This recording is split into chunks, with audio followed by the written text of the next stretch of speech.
how long have you been doing the mountain rescue? Did it start with mountain rescue, or was it RAF that I think you're in, wasn't it? Or Yeah, okay. So on that side of my life really was yeah, I joined the Air Force back in '95 to be a pilot, and then throughout flying training, there breaks until the next course comes along. So I'd always had an interest in walking, in the hill walking, right, but I had an opportunity then to hold, as they call it, over a fine little job in between flying courses, and with the RAF Mountain Rescue Service, which got me into mountain rescue. can you just confirm this, because they never mention it on the show, but did you train him to, because that helicopter in the back there, that's the sort of ones that you fly, did you train Prince William up to fly helicopters? Yeah, I did. I mean, obviously there's many stages to his training. Yeah. So basically every helicopter pilot in the Air Force, as was then when we had search and rescue capability that that he stood in front of there, got a search and rescue package. So I was nominated. The particular unit I worked at, or work at still now, we concentrate on the search and rescue techniques. So I was nominated his primary instructor for that period of basic training. So so yeah, we flew together. I taught him how to fly in the mountains, how to winch onto the back of a ship, winch people out the water, lifts, that sort of thing. So he was a busy lad. He was a genuinely nice guy. People, a lot of people are skeptical about people in his position, getting jobs like that. And of course there are privileges that come with who he is and his background. But what I can say, and I'll put all the naysayers to sort of bed in this, that he was treated when he came through training, no different than anybody else that came through the training, for all the reasons I said about. Because I knew he was going to be picking me up in the middle of a dark, stormy night on there. But genuinely, a switched on guy, good pair of hands, and just a genuine character. And not once did he ever sort of pull the I'm going to be king card. I'm not doing that. He was always willing to dig in, a genuine character. And whether you're a royalist or not, put that aside. Doesn't matter. It's the fact is, as a person, just a genuinely nice guy, and did really well for himself. And nice to see him doing it properly as well, so that was good. No, it's brilliant. Actually, I'm just sort of curious. Did you know him before you? Was it before you did Wipeout that you first got introduced to him and got to know him? So it's in between the two, and it's quite funny really, because I'd done the first course with him, and then he went back, as I said, to go and finish off his professional training before he came back to me for the second course. And it was in that period that I went and did Wipeout. Right. And as you know, we were all told that until it gets aired, don't tell anybody how you got on. Yeah. So of course, he was like, "Oh, how did you get on? How did you get on?" "Well, I can't tell you this." I kind of privileges there for him. He couldn't get any inside info. He's a bright lad, as you can imagine. I think he worked out what the result was from some of the things that do. But that said, he wasn't that sure enough to that when the Wipeout Champions show was being aired, it was the same day as the FA Cup final. Now he was down at at Wembley handing out the FA Cup, wasn't he there? But what he did have on record whilst he was there was the Wipeout show. So because he wasn't sure whether I did actually win. So he said that the first thing he did when he got back was go back, fast forward through the Wipeout show to the end to see whether I'd won or not. Oh, so he just skipped right to the end just to see. That's it. He's got time to see the whole thing, but brilliant. That's good. So anybody that's a fan of the show, you're in good company, really. Because brilliant.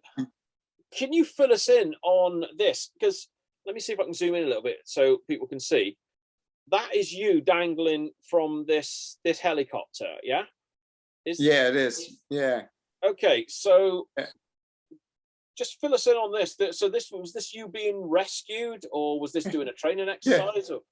This is the rescuer being rescued, which I'm constantly reminded of by my friends. And this was in the Alps. I had this bit of a fascination to climb the Matterhorn, but notoriously sort of challenging and difficult, and has got I think the highest kill rate of any mountain in the world, just through mainly its popularity and the kind of nature of the terrain that it is. There are more dangerous mountains in the world, K2 and the next, but in sheer numbers, the Matterhorn's right up. Set off 2 or 3 o'clock in the morning for the summit. By about 8 o'clock in the morning, we're not far off the summit. The summit's still in cloud, but we think it's going to burn off. Into cloud, got to the summit, summited. There's 2 summits to it, the Swiss summit and the Italian summit. Right. And so by the time we got across there, then the cloud started to burn off, and it was lovely. It was really nice, really warm. But then within seconds, the clouds closed straight back in on us, and the world's worst storm just kicked off from nowhere. Hail, snow, hail, and then the lightning strikes were just raining in at us. And again, I actually wrote a report on this when I got back to it. It's like a 13,000 word story on exactly this to document all my thoughts at the time, because it was such a almost a life-changing experience for me. Yeah. So if you can imagine, you're stood on the top of a mountain, and now you've got to get down it. The ridge in places is probably as wide as a coffee table, you know, and you've got a 1,000-meter drop either side of you. You know, you're covered in you're covered in metal. You got axes, you got crampons.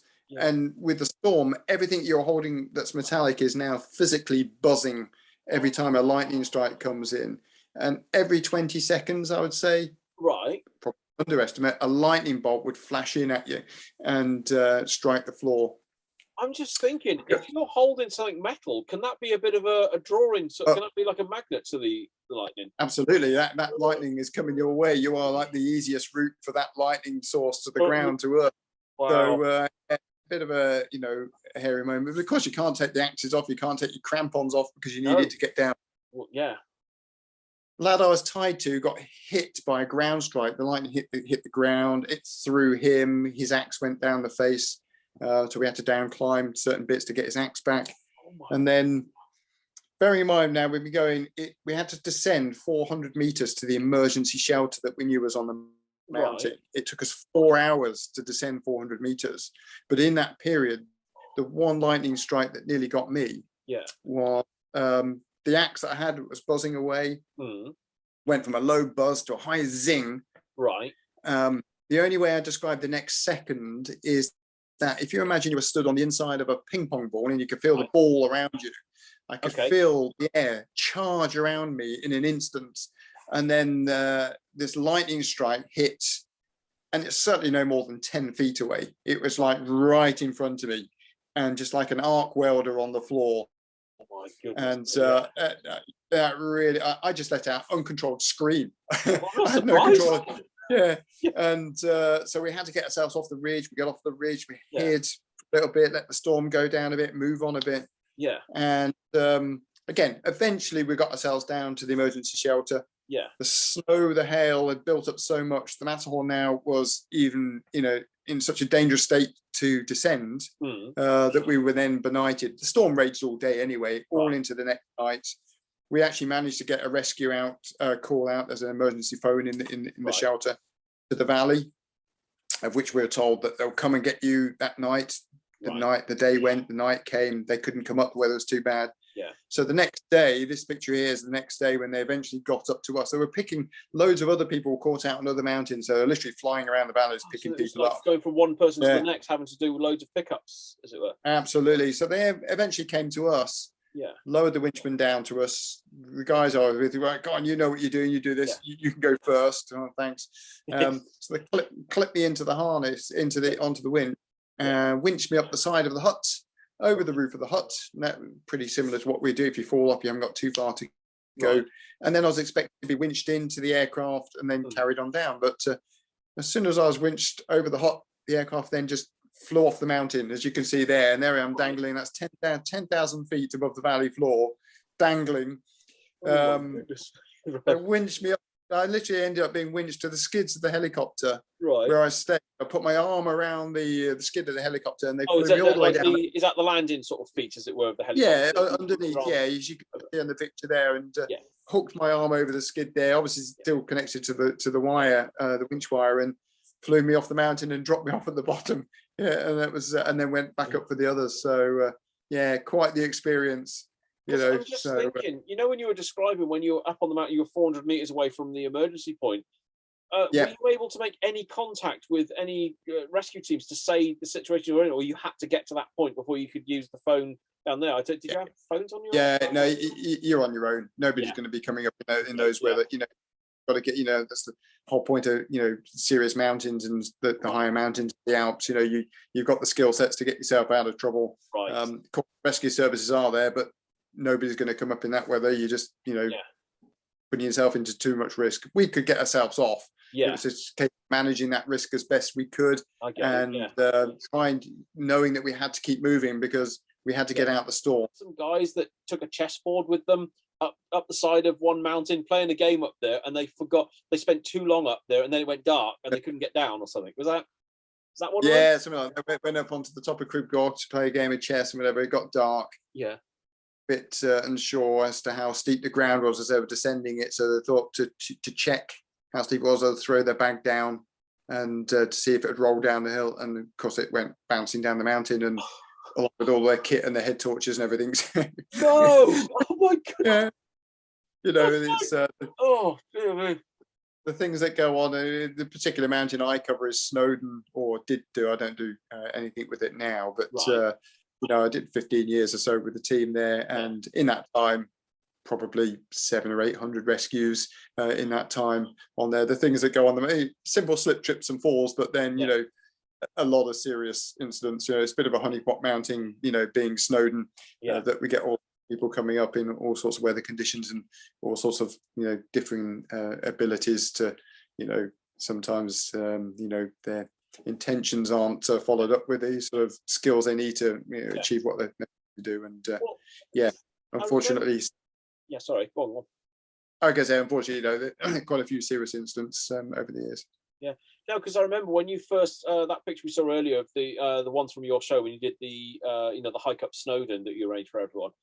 I always remember what you were telling us about making sure you were in the correct footwear, because they said you said climbing up is one thing, but legs are so tired on the way back down. People are more inclined to break their ankles because their legs go from under them, and if your feet aren't supported properly, there's more chance that you roll over and sprain your ankle.